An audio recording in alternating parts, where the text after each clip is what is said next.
The illustrious Jabba bids you welcome. I'm going to regret this. I'm Pete Mitchell. He's Peyton Jones. And this is the Church Planter Podcast, brought to you by Church Planter Magazine.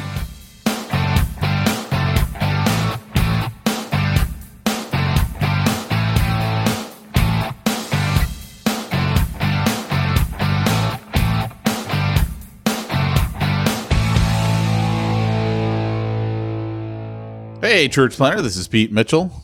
And this is Peyton Jones. And you, unfortunately, have turned into the Church Planter Podcast, a mistake you rarely make twice. Well, we're only listed as a second. That's right. So Daniel Yang, awesome dude. Guy works for the Sin Institute, one of my favorite guys in church planning. He sent me a message, said, hey, Peyton, he, by the way, is from the Hmong tribe.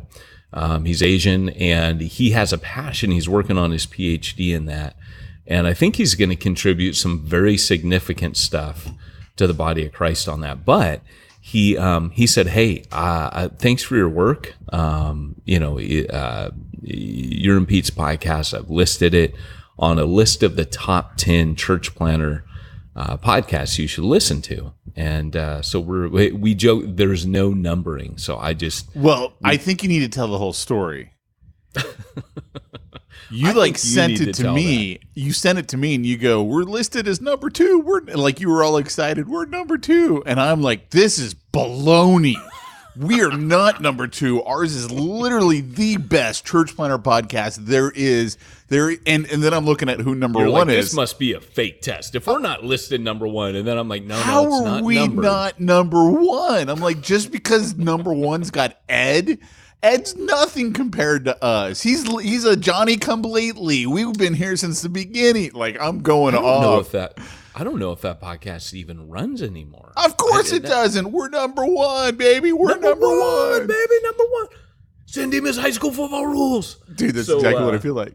And then finally you calm me down and you go, there's no numbering, man. It's just like the top 10 podcasts. We were just mentioned second one down. I'm happy with that. We should have been mentioned as number 1. That's all I'm saying. No one checks out number 2. They only check out number 1. We should have been number 1. Honorable mention.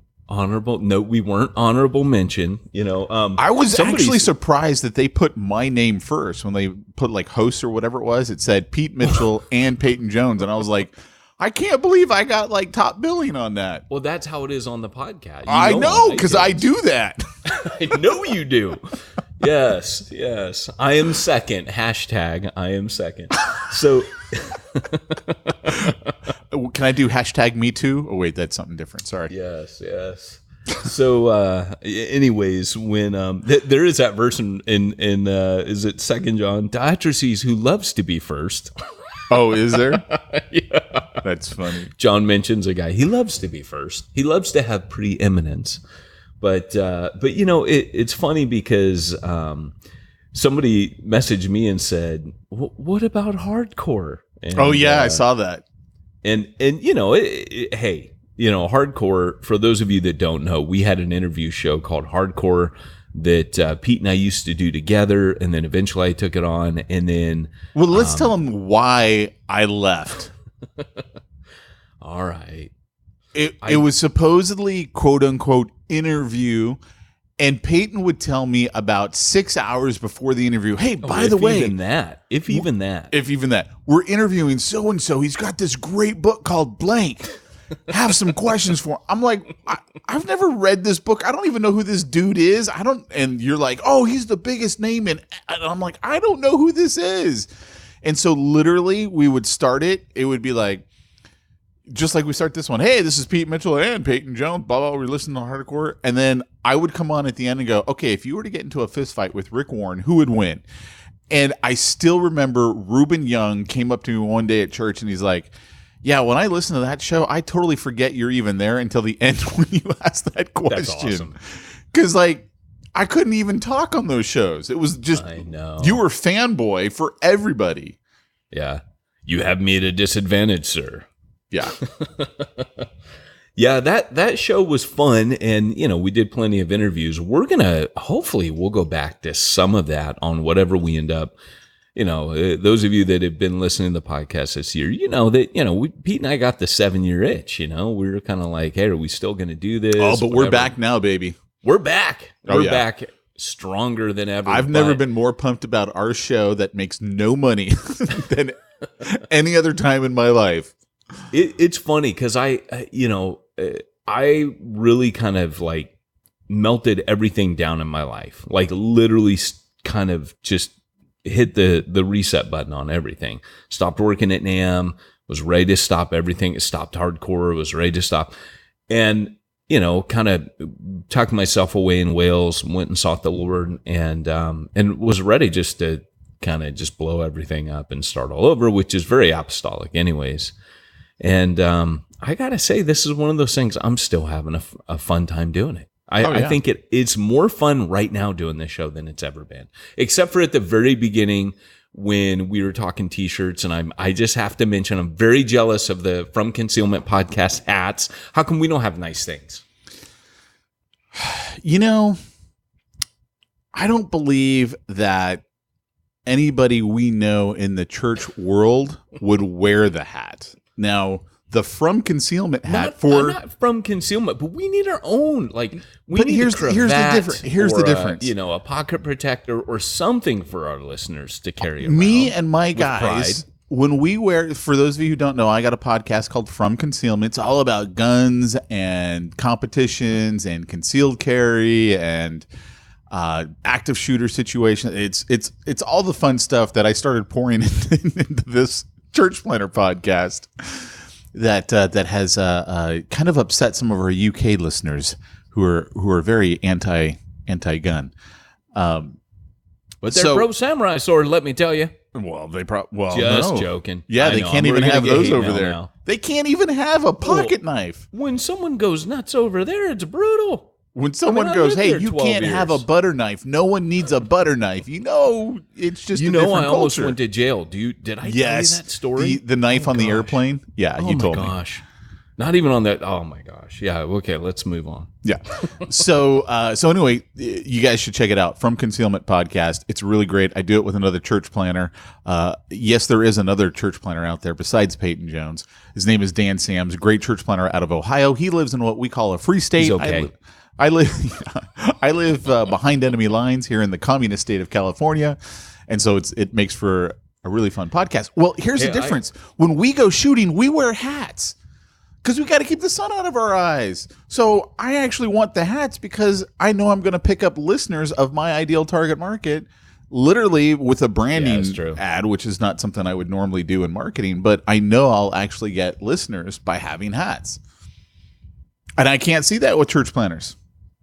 No, we need a mascot. We need a mascot so when we show up to conferences. We need a Winnebago. Make t-shirts. With 100 little people. Hey, it was only 50. It was only 50. Wearing ninja outfits. I even said I'd settle for 25 wearing ninja outfits with ninja throwing stars, which is my business card. What if we just had one really short person?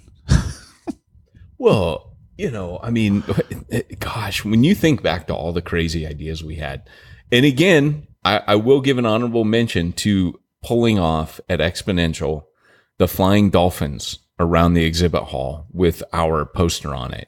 That was pretty dang cool. And then one of them got stuck on the ceiling, and they never invited us back after that. No, we've been invited back. I'm teasing. We've been invited back. We have been invited back for sure. And Hey, let's face it. The last time we actually turned them down for the last. Yeah. Ouch. Hey, real quick, guys. There you are. There you are. You're okay, my train. Here's the train. That cracked me up. I heard our podcast. I don't often listen to our podcast, but I listen to our podcast so I could give a shout out to someone we mentioned on there. And oh my gosh, I was dying. We were talking to the train like my tortoise. That was hilarious. Who's a good train? Who's a good train? There you are. I was worried about you. Right now, there's some church planner out there going, what am I listening to? How are This they in made the top 10? What? Right. So wait, if real you're quick. new here, tell them apologize for Smack Talk. No, let me tell. Well, all right. Go for it. Go ahead, apologize. Okay, welcome to the Church Planner Podcast. An hour-long show. First 30 minutes, you get Smack Talk. And we used to have cool sound effects that explained all this, but we're too lazy to grab them. And this is kind of what you get. But in 30 minutes, it's going to be rocking. You're going to get amazing Church Planner gold. Mamma mia, that's a spicy meatball. That's all I get to say. I was worried about you. I love it, man. I love it.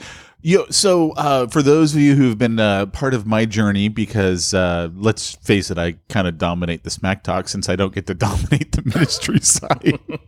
Although it is your topic today.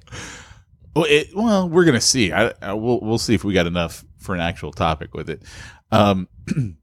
So you guys, I've been on this whole health journey, and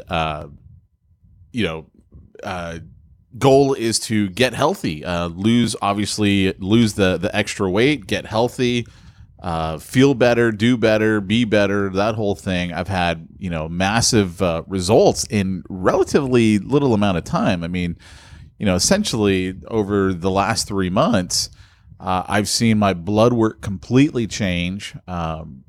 I mean, like, to the point now, like I was having a talk with one of my buddies here in my office yesterday that I'm not worried about a lot of things anymore, just because my blood work is so much better, specifically what's called the A1C. And I don't know if you heard that one with one of the guys in the Platinum Bible Inner Circle. He heard that episode where I talked about that. And he had the exact same thing happen over the last 4 months. Wow. He went from 7.2, which is considered a diabetic, to, I believe he said 5.6, which is considered normal. So he skipped the whole pre-diabetic and went right down to normal. Wow. So you can reverse this stuff through diet and lifestyle. Well, and they call it, stage 1 diabetes is diet controlled, isn't it? They actually call it diet controlled diabetes. Yeah, I never heard that, but wouldn't surprise me. You just got to modify your diet, so it makes sense. Well, and it's more than just modifying the diet. I mean, it really is. It is modifying the diet, but it is understanding there are core changes that need to happen in your life. And for me, in fact, I was talking to my buddy, and I go, I feel like an idiot even saying this. But I just didn't know what I didn't know. Like, I listen to the words coming out of my mouth now of, like, one of the things I'm famous for saying recently is I finally learned how to eat. Like, I didn't understand. It took you 40 years, Mitchell. Right? I mean, but I didn't know what I didn't know. Like, I didn't know that, fair enough, that it's not about the calories, because what do you ever always hear about? Oh, it's calories in, calories out. I mean, calories invade our lives to the point where now it's a law that they got to put it on the menu so you know how many calories you're eating. But the calories aren't what's important. I mean, they are, but they aren't. What's important is where are those calories coming from? What are the foods that it's coming from? Because your body does not treat calories the same. It doesn't go, you got 500 calories from sugar. It's not going to treat that the same as 500 calories from spinach. Just, using an absurd example there, right? But I didn't understand this stuff. And so really going down that path, and as I've mentioned before, my good buddy Wayne Ferris, also known as America's Fitness Trainer, he's been a bodybuilder his whole life. I mean, so he's got to be the most well-researched person I know on this whole health and bodybuilding and diet, like the whole health world. He reads the studies.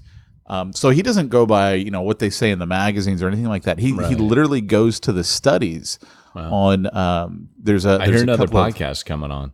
I think you guys are starting a podcast, aren't you? Well, you know me. I'm a podcaster. That's what I do. So, bottom line is I was going to him. I'm like, hey, Wayne, give me some advice here. Give me some advice there. Some of you have heard me mentioned. He's been in prison before, and like I've said before, if you guys got a problem with someone who's been in prison, which I don't think our church planners do, because that's kind of the world we work in. Well, you got to say it like this: if you have a problem and you have the money, I like and you it. know where to find him. You I can like call it. Wayne, America's fitness trainer. There you, That'd be dude. like the A-Team. Dude, I like Dun, it. dun, dun, dun, dun, dun, dun. So one of the things that we're gonna do coming up here this next year, guys, probably in January. I mean, that's kind of what I'm putting down on paper. Is we're gonna end up doing some sort of a virtual conference on health for pastors. Peyton and I have briefly talked about it.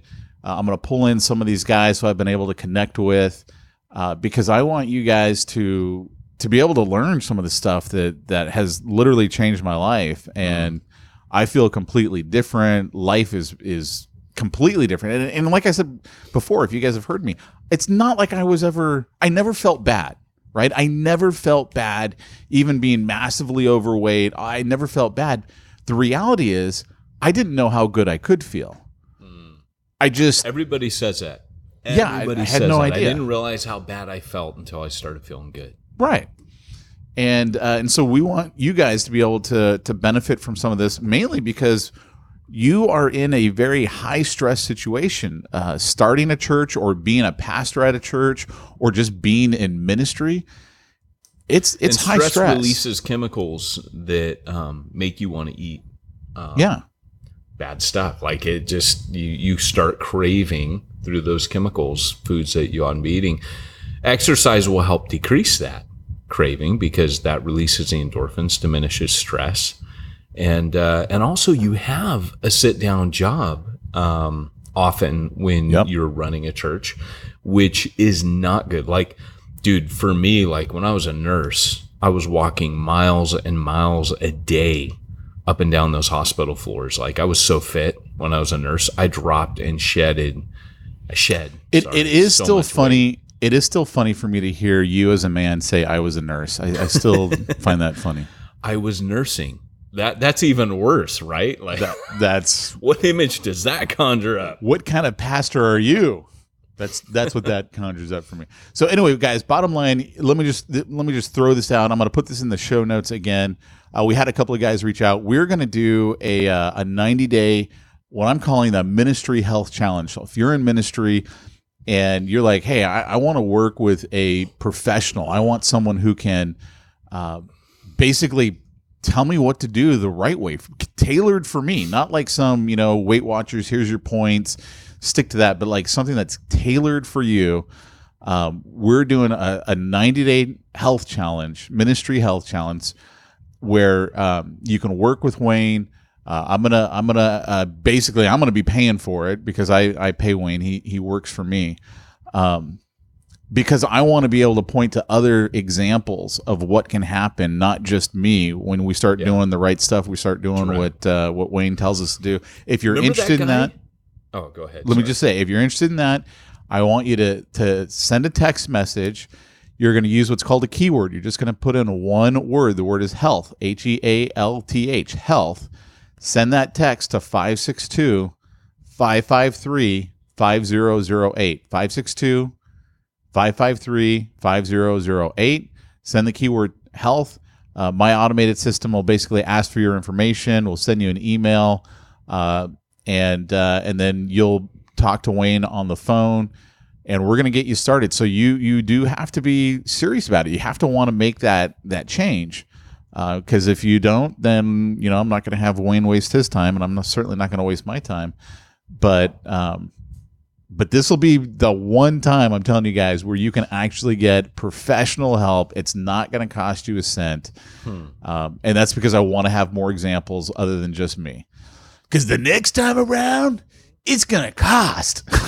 No, that's rad, dude. That's so cool. I love the fact that you're going to do that for our audience, man. And then for all those other scumbags out there, they're going to pay. Oh, they're yes, gonna they'll pay, baby. You know what, though? It reminds me of that guy on Shark Tank. Do you remember that one in the first season? The guy's name was something like Alligator Bob or Alligator John or whatever. Oh, he had the exercise machine. Yeah, and they said you have to lose Yeah. 30 pounds or whatever. Yeah, they're like, look, we'll back it under this condition. You use it and you be the poster child for it. And that's kind of what you're doing is you're going, dude, look at me. Like, the pounds are just melting off. They're melting like off a slim cake. They're One cake melting you off shake in the morning? like butter. Like nice butter on Dude, top of a it's like Cinnabon. the House of Wax. He's melting. Was that the one with Vincent Price back in the day where everybody was melting? Can't remember that one. I don't know, but did you ever see thing freaked me out Fools as a Rush kid. In with whatever the guy's name who was on Friends, Chandler, whatever I that never saw actor's- that one. No. Oh, maybe I did see that one. So Maybe I didn't. he marries he marries Selma Hayek. So what is she like? Latina? Is that the politically correct? I have no idea. I don't know. They're out on like Havasu Lake, the families. And it's hot, right? They're on a boat, and one of the his dad goes, "I don't know if you've noticed, but the white people are melting."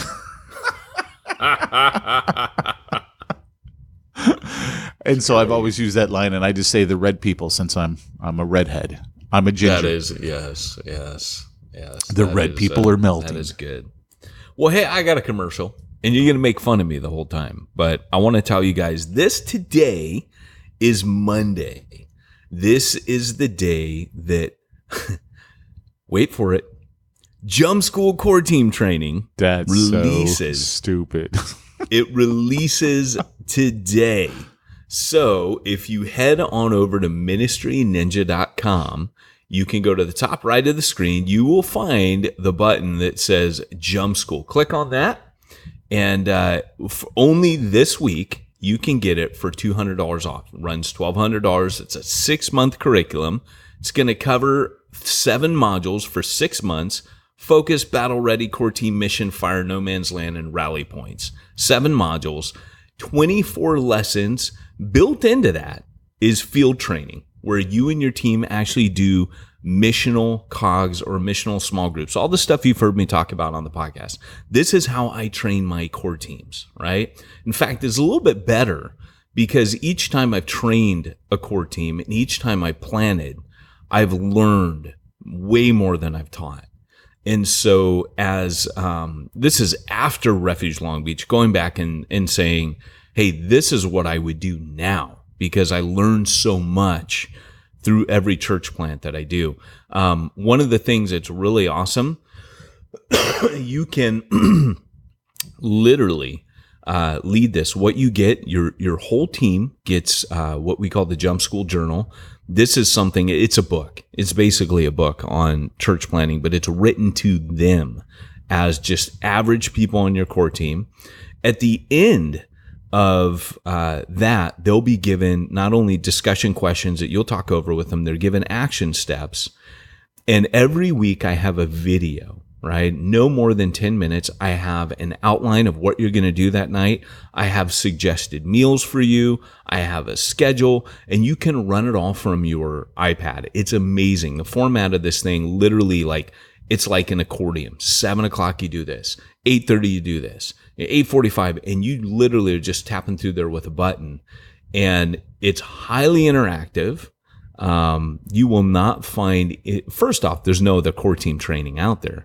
Second off, it's so interactive. It's not you giving a Bible study. If you want to be Charles Spurgeon, I remind you in this course, hey, do something else, right? You're going to be more like Wesley. This is more about interaction. So Wesley said, talk about God and talk about 10 minutes. That's kind of your max because you're developing them. So you're going to let them interact and let them talk, and you're facilitating.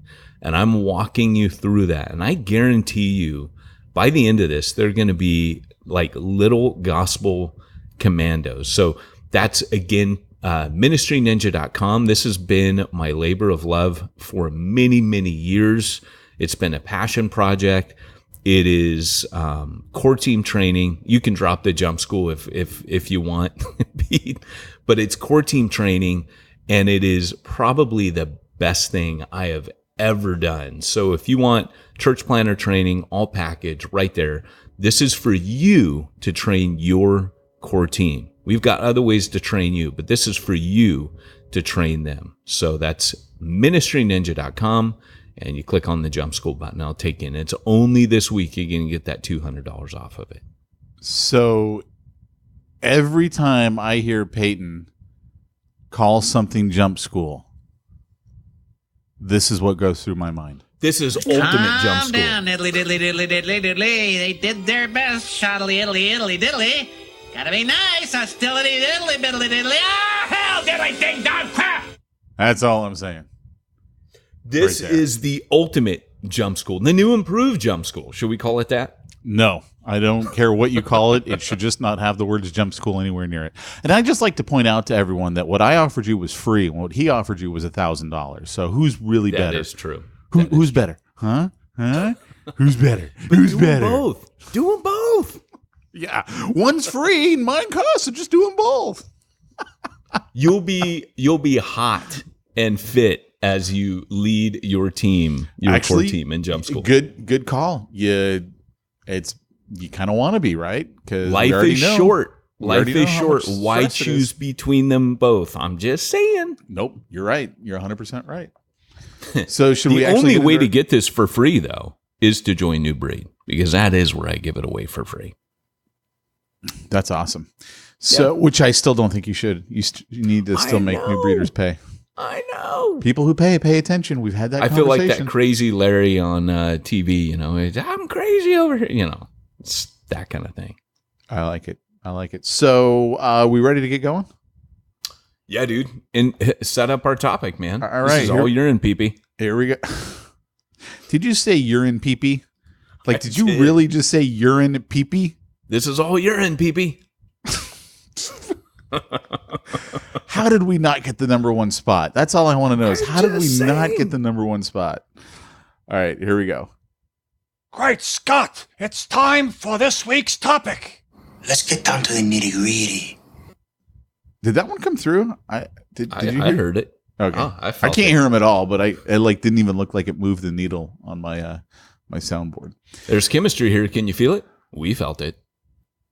What is that from? That's from that car commercial where the Oh, couple's on the blind date. yeah, I don't watch commercials, so I That's don't a know. great one. Best commercial ever.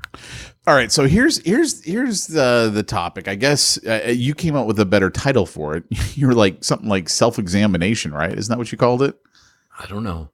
Yeah, I thought it was something like that. So here's the story, guys. Don't take the credit. You don't take the blame. There you go.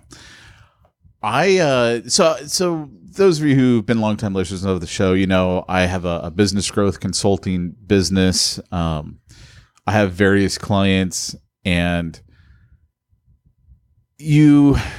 when you do the stuff that I do, a big part of how you interact with people is always, you're the person who they go to for advice. You are, you're the knowledge guy. You're the guy who's got the answers that they're looking for.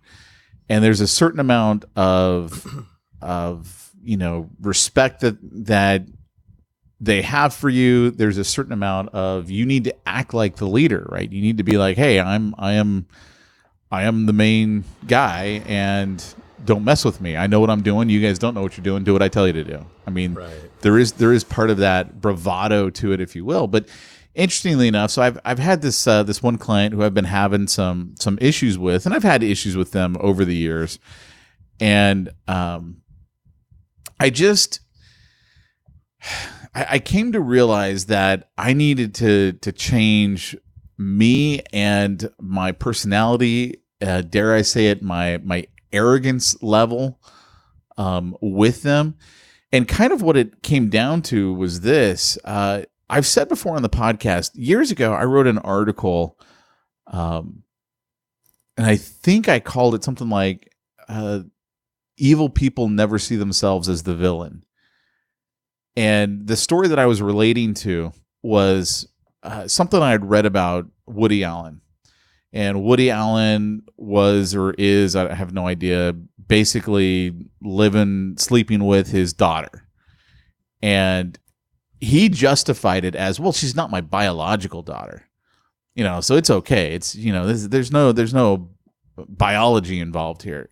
Even though this girl Which- grew up in which his home. I'm an adoptive father, and I can tell you literally that is the creepiest justification ever. Totally. I don't think I could justify with my adopted daughter something that absolutely perverse. Perverse, exactly. It is beyond, and the fact that he adopted to me makes it worse.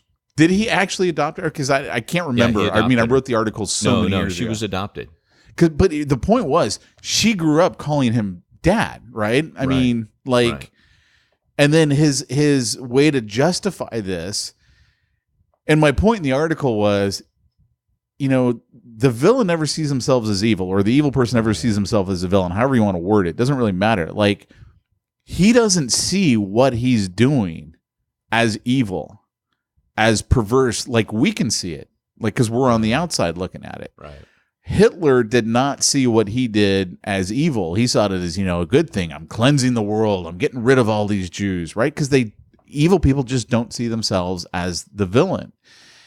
And that's one of the things that always comes up when I'm talking to people is I always realize, okay, if I look at someone or a situation and I'm like, what they're doing is so wrong, but they don't see it, because the evil person never sees themselves as the villain. They don't, because we blind ourselves. We've got our own, take on what we're doing and how we're justifying in our own head, to the point where, someone like Woody Allen is committing incest, essentially, is what he's doing. I mean, it is his daughter, right? And I mean, and he's justifying it because we don't see what we're doing as evil. And I came to realize that with this particular client, I was the evil person. Like, the things that I was doing, saying, the feelings that I had, even if I hadn't, overtly connected them, I was essentially the evil person. And it just was like a gut check. And the gut check also extended to, I think everybody in their own life sees themselves as the hero, right? We always see ourselves as the hero of our own story. None of us really look at ourselves and see ourselves as the evil person. We're always seeing ourselves as the hero. Right. And in every leadership context, in every interpersonal issue that we have with others, are you and I have had conflicts. issues, right, over the years. But you're always wrong.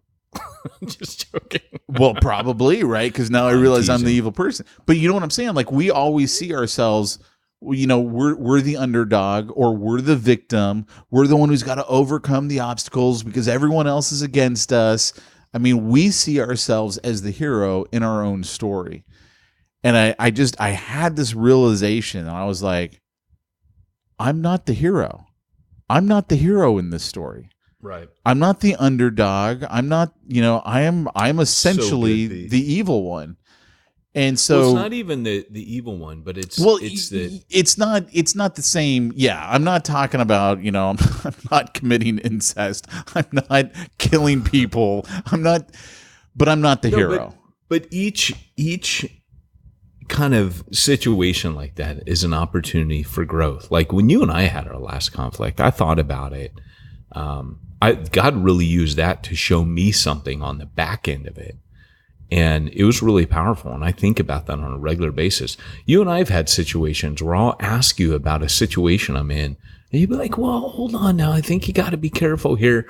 And I think that you're right. We often see ourselves as the protagonist and everybody else as the antagonist. Yeah. And I think if we can, it really is a sign of maturity to be able to say, you know what? Maybe this isn't about I'm right, they're wrong. Maybe it's about we both need to grow. Yeah. I mean, that's kind of the key. This person needs to grow in this, and I need to grow. And I'm seeing this because of this conflict. Interestingly enough, like you brought up our last little, whatever you want to call it, that we had.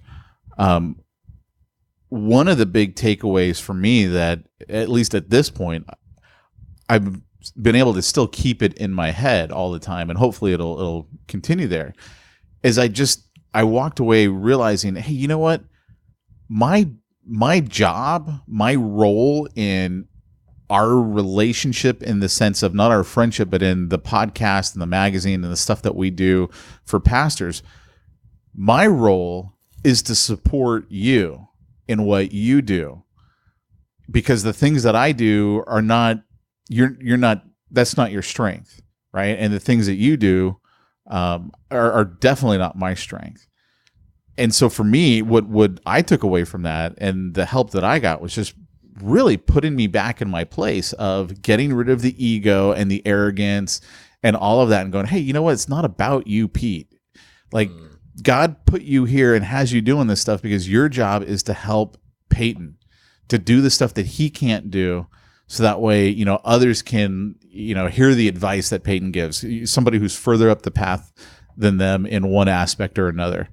But yeah, I mean, it comes back to having that conflict is what helped me remind me of that. And like, that's what my role is in this. Right. And to just, you know, check my ego at the door. It's not about me and all of that. And, so like one of the takeaways that I had with this client of mine is I just kind of, and I remember talking to God about this, and I was like, okay, God, so here's the deal. From now on, for as long as this relationship is still here and needs to be here, because we may reach a point where it's just, I need to end it, or they end it, which is easily could happen as well. In fact, I still don't have my new agreement with them signed, so who knows, right? Maybe the relationship's over. I have no idea. But either way, I need to work for them as if I'm working for God, right? Like, and we know that, right? Because God even tells us that, right? It's all over. Hey, even you slaves, doesn't matter if your master's good or not. Work as if you're working for me, right? I mean, that's the message that we're told, and at this point, that's resonating in my mind of, okay, I need to, when it's time for me to do what I do, check the ego at the door and give it my all. Because I would also say too, that over the years, I haven't given them my all. And a big part of the reason why I'd say I haven't given them my all is the ego. You know, I should be getting more. I should be this. I should be that. You know, I'm the one who's doing all this. So, you know, I'm just going to do enough that they're happy, but I'm not going to give them my all. And that's shortchanging them. That's not doing what God wants us to do. In, at least for me, my work environment, you know, it's not my employer, but they're my client. And essentially I do work for them when they're my client. Yeah. And, so I don't know if that makes sense what I'm trying to say, but it does. And I think, you know, my mind's going back to just interpersonal conflicts. I'm keeping it kind of in the context, like, how do we apply this to church planners? And I think what you're saying is human. I think people get this sometimes when they get older, when maturity kicks in. But I also know that I do turn 44 next month. So, you know, well, and this, it's funny you say that, because 40, I would say 42 to 44 is when, I think at 44 something kind of changes. People say 40. I think the body, the warranty on the body expires at 40. But some of us, the warranty expired a couple of years before that. But, you know, it's really interesting because sometimes people just grow older. And I've seen, like, you know, 65-year-old babies pitching fits in stores. And I'm like, oh, so maturity does not always come with age. But I think when you're in Christ, there's a huge potential there for you to grow in wisdom. And the Bible talks about age and wisdom being connected. So that's definitely God's intent. And I think when the Spirit's in your life, He's constantly saying things to you. He's whispering things. And sometimes conflicts are a way of the Holy Spirit really shouting at us, you know, like, hey, you can't ignore this now. You know, it's kind of like the indicator on your dashboard. You know, that light lights up and you ignore it for a time. And then, but when your car starts backfiring, or, you know, your muffler drops off, oh, okay, maybe I do need to pay attention to whatever's going on. You leave my muffler out of this. So it's a sore subject, but anyways, you know, I think in those times, God really does speak to you? Like for me, I overreacted in our last conflict. And God really spoke to me about that in multiple ways. Well, yeah, you were being ridiculous. Oklahoma. You guys would have to have been in that conversation to realize why that's a funny line to even say to begin with. But anyway. Yeah. Well, absolutely. Yeah, that's funny. I didn't even write. I don't even, the thing is for me, I don't remember. Like, I've never been a grudge holder. Like, I don't remember. I forget stuff quick. All right. That's always, I've never been a huge grudge holder. Although, there was a situation in which, couple times, man, in my life, like one of them was with my sending pastor years ago. I was just telling a guy that works for him now, good friend of mine. I was just telling him, like, at the time that everything went down, I thought I was being mistreated. When I looked back, like 10 years later, I went, oh my gosh, he treated me so well. Like, compared to how I should have been treated. Like, and he had every right. When I go back now, it's funny how you get 10 years from a situation and your perspective on it shifts. And I realized I was in the wrong, right? And then, even, to the point where, I've told this story on the podcast where the church that I will always say kicked my teeth in, and they did. They kicked my teeth in. And even looking back now, I look back and think they were wrong. I write a throwaway line in Church Zero that I kind of regret, where I said, at that time though, my church sucked, but that's a whole nother story. It's like, it was a little bit of a dig, forever to be immortalized in print. And I'm not too happy about that, because the Lord's been speaking to me for years. Whenever I come to that part in the Lord's Prayer about, forgive them, just as, I'm forgive them that have sinned against me. And to be honest, like, I felt like the Holy Spirit, it's not so much that my perspective changed, but at a certain point I knew I was young. I was I was maybe 30 years old, and, my 20s, 28 when I started in that situation, about 30, probably 30. Yeah, it was about 30 when I ended that situation. And I look back and think, I would handle that so differently today. And I think my mannerism and my youth and my arrogance, if I think about what it was causing them on the other side, because God was clearly using me and people were getting saved and supernatural things were happening. And I get now that was freaking everybody around me out. This was a church that hadn't had a pastor for 18 years. And the Holy Spirit brought us back together. And I can't take any credit, man. It was a supernatural thing come on me this summer where I drove to their house, walked in their door. They didn't even want to talk about it. They just hugged me, said, we love you. It's so good to see you. You did the right thing in coming here. Thank you so much. And we just sat and caught up, and there's a little bit of tears, and, it was beautiful, man. And, when I look back on that situation, I definitely see my wrong in it. It didn't flip flop.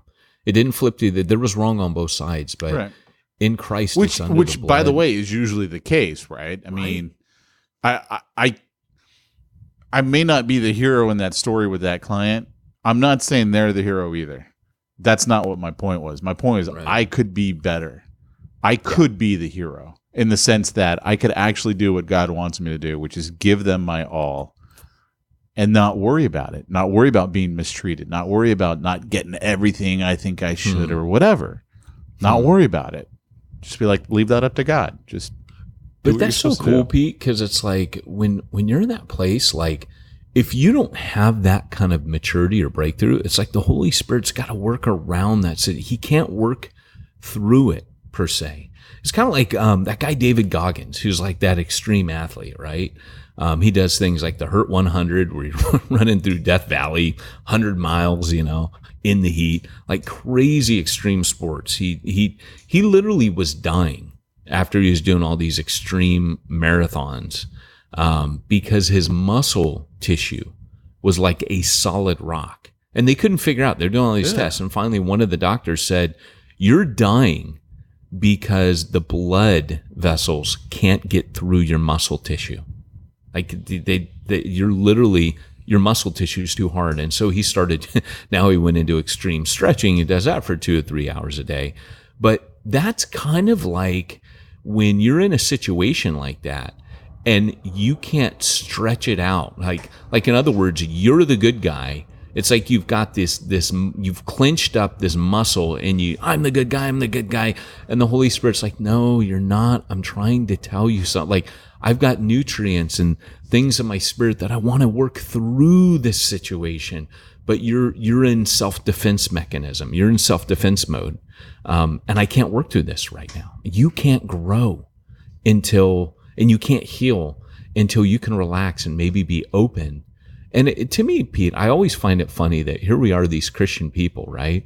We're supposed to start everything with confession and admission of guilt, right? Like that's supposed to be how everything in this whole life works. And that's when the freedom comes. That's when the burden rolls off your back, to quote Pilgrim's Progress. Interesting. Yeah, I never thought about that. You know, we're meant to be poor in spirit, and Jesus says, blessed are the poor in spirit. Right. You know, those who are able to just say, hey, you know, maybe I'm not always right. You know? Right. Deep Thoughts with Peyton Jones. Yeah, man. Yeah. You know, and biblically, I think about David. I mean, right? Like David, I'll first off, I'll mention something that happened in Refuge Long Beach. And there was a guy. There was a boy, a very strange, enchanted boy. Sorry, I just had to do that. Ewan McGregor, Obi-Wan, give me a break. So he... I make my own sound effects. So, you know, he every time I was meeting with him, and I think I've mentioned this before, every time I was meeting with him, he would have 30 complaints. I'm not even exaggerating. It was about 30. He'd say, well, we noticed this, and then we noticed this, and by the way, we did notice this, and while we're at it, so-and-so, my wife was talking to so-and-so, and they said this about you, and, you know, we started talking, you know, that's actually true, and we've noticed this to go with it. And I would just sit there and go, Now, I'll be honest, like, at that time, there's an internal conversation going on, like, are those things true? But there's also, I have this weird ability to shut people off and just, and it's a defense mechanism. I don't know that that's a weird ability. I think we all have it. Right. Well, you know, and so for me, it can be like, if I care about the person deeply, it really affects me.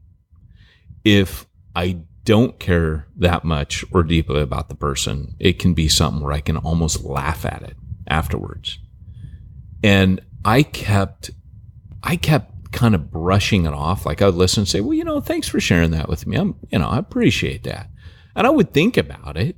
You know, there'd be a couple points and I remember even at the time saying a couple things like, okay, I get where, you know, you're a little bit off base here. I receive what you're saying on most of these things, but you're off base here and here. And they would say, you seem really defensive. You know, I think rather than being defensive, and it was funny because they were kind of lecturing me about it. And I remember kind of going, I said, you know, sometimes it's not defensiveness. It's just, you got it wrong. And I'm trying to tell you. Anyways, so this would go on, you know, and it happened over like probably about 1.5 years. And finally it kind of came to a head where I had to really say, hey, that's enough, right? Like every time we're talking, I don't need 25, 30, like I literally just said, I don't need 25 or 30 things from you that I'm doing wrong every time we talk, right? Like just on a human level, I've had enough of that, right? And I don't think that what you're saying is even helpful at this point anymore. It's almost like you're grasping for straws. I don't know what's going on. And it turned out to be, it was problems in the person's marriage. And I even looked at him at one point and said, look, I've been in ministry for 20 years now, and I've noticed a pattern. Normally what will happen is when I get someone like you approaching me, And it's a whole laundry list. And it's not just one time. It's not just twice. It's not like once a year, you just need to clear out the cobwebs. But it's like starts becoming on a regular monthly basis or maybe a couple times a month. I said, it usually is an indicator that you and your wife are finding reprieve from your marriage problems by uniting against a common enemy. And I just want to poke at that and just say, is everything okay in your marriage? And when I met with them, everything was not okay. And when I said that, it was kind of like dropping a bombshell for the wife, where she saw it and it kind of opened her eyes, and she's like, oh my gosh, you are 100% right on this. Now, they didn't, they still had the issues against me. Like, it didn't just turn the whole situation around. The situation didn't actually end well, if I'm being honest here, but it did kind of expose that. And I would say that, but for me, I endured that for about 1.5 years, and this was someone on my leadership team. And part of the reason is one of the stories in the Bible that's affected me very deeply is the one with David, where Shimei curses him. And I don't know if you know that story, but I was literally trying to look that up. I'm like, where's that story? Like literally while you're talking. So go ahead and tell it. Well, so, David is, he's getting cursed by this guy, and his one of his mighty men is like, I'll be right back. And David's like, where are you going? And he goes, I'm going to go shut him up, as in I'm going to go kill him. You don't talk about my king that way. And David just stops him and says, no, look, this is from the Lord. I deserve this.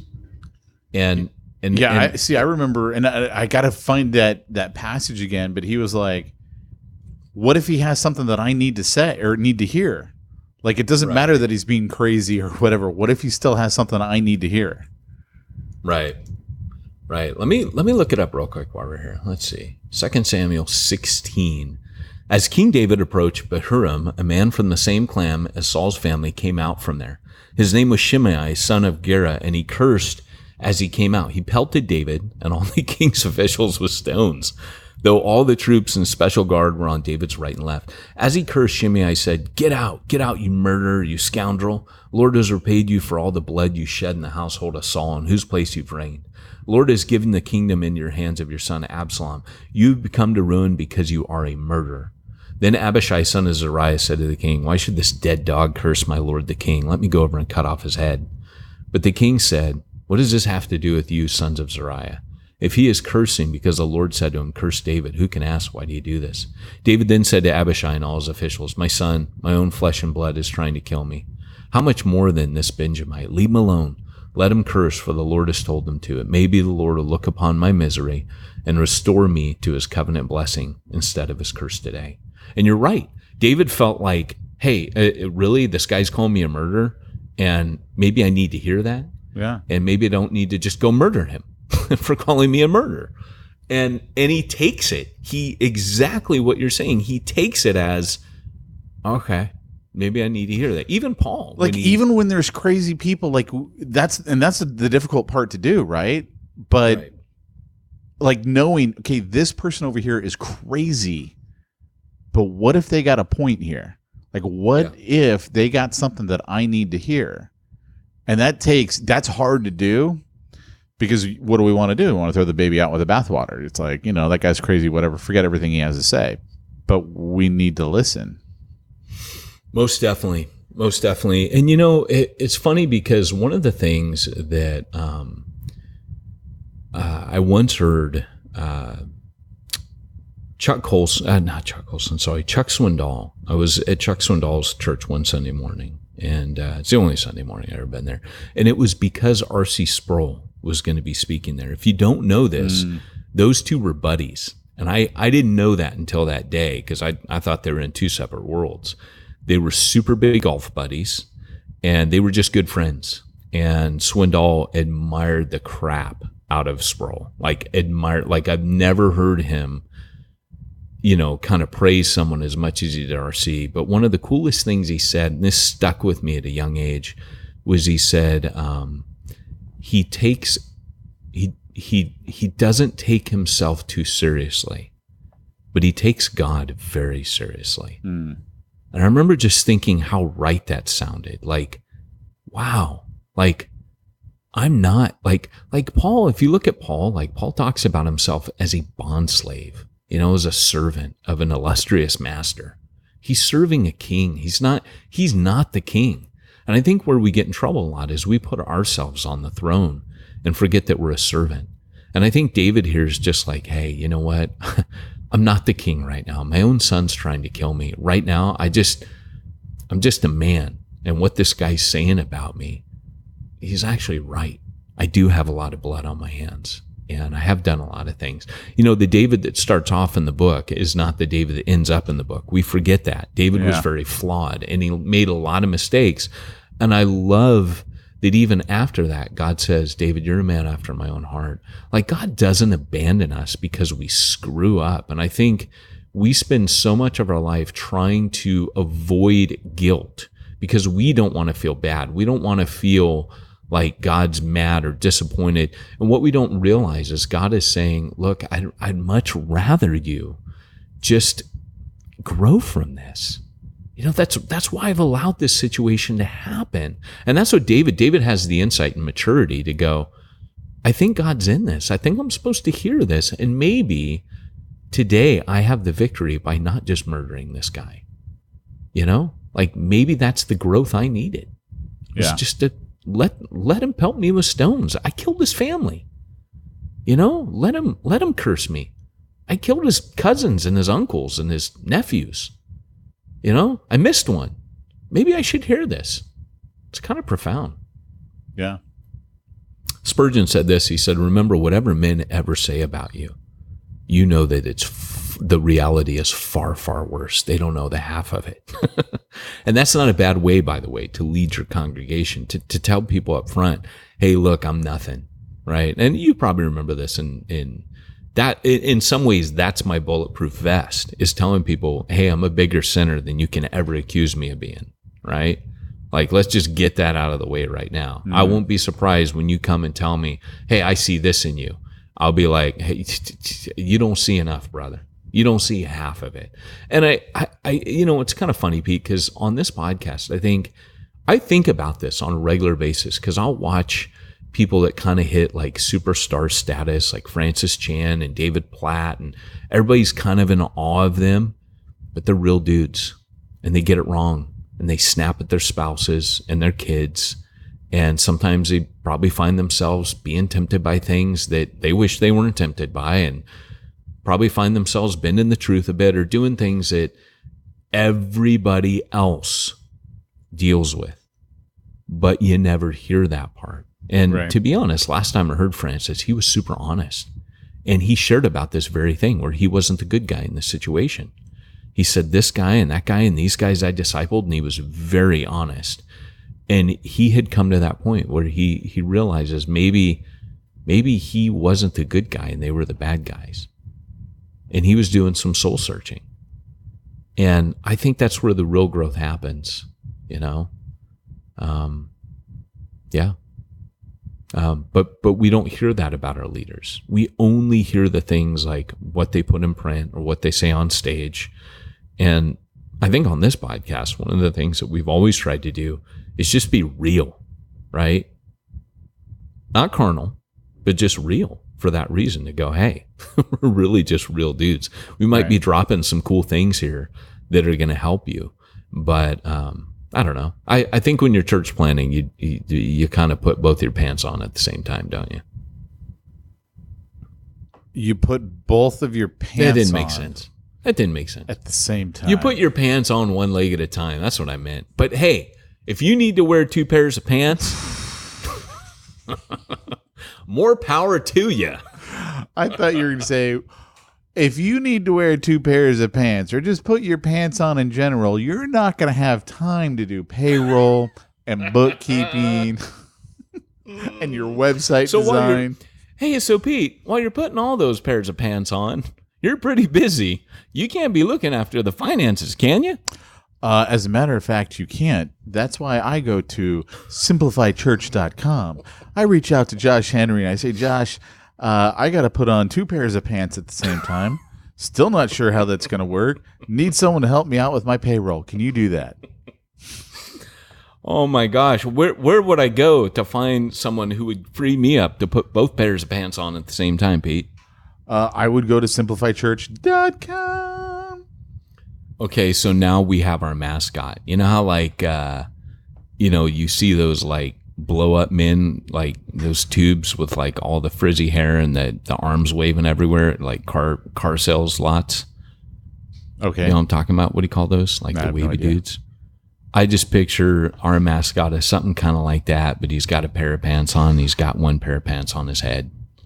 And it's waving in the breeze. That's our mascot. So if we're going to make T-shirts, I'm just saying Church Planner Podcast, 2 pairs of pants, because you're a church planner now, baby. 1 pair of pants ain't going to do it. That's so funny, man. I love it. We're not getting the hats. We're getting the guy that has the fan. He waves around. I like it. That's right. And the lesson from this is own those mistakes. I just embodied that for you. I meant to do that, actually. Should that be what I call this episode? The ticket. Own those mistakes. 2 pairs of pants, own those mistakes. I'm so naming it that.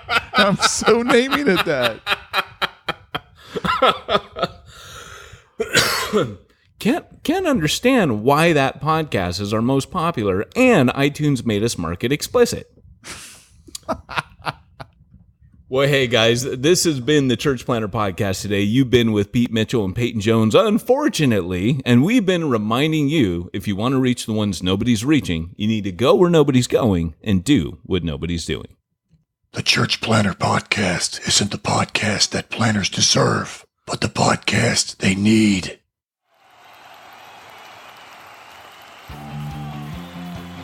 Thanks for joining us for another weekly episode of the Church Planner Podcast with Pete Mitchell and Peyton Jones.